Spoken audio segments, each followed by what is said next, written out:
Hundreds of delegates have gathered in Prince George for another positive sign in the recovery of BC's forest industry.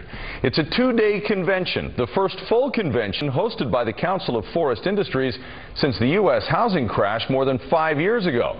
And both the Liberals and the NDP will be using it to promote their own forestry policy in advance of the election campaign. It's been a very cold 5 years economically for BC's forest companies. But now it seems the industry is heading into what many are predicting is a super cycle of hot markets, with our lumber fetching record prices around the world. Some analysts believe those prices will keep climbing for the next few years. You can measure the optimism by the size of the Council of Forest Industry convention this year. Close to 500 delegates are here in Prince George.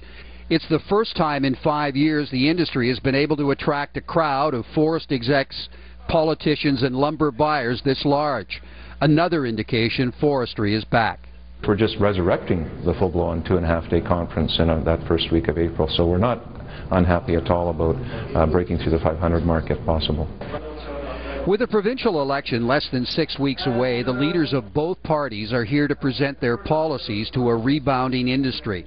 If the predictions are true, forestry will bring the new government tens of millions of dollars in new revenue in the next few years.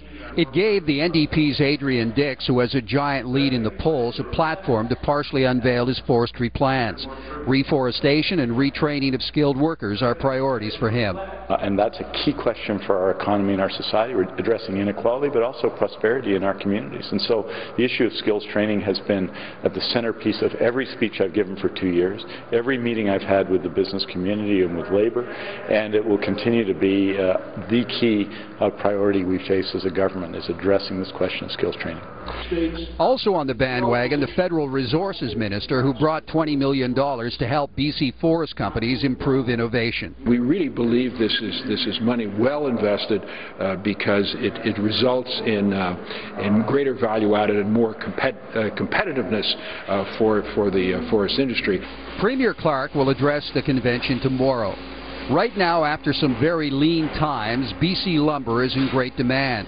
The U.S., China and Japan want it, and there isn't enough supply. And that's forcing prices and revenue up. Brian COXFORD, Global News.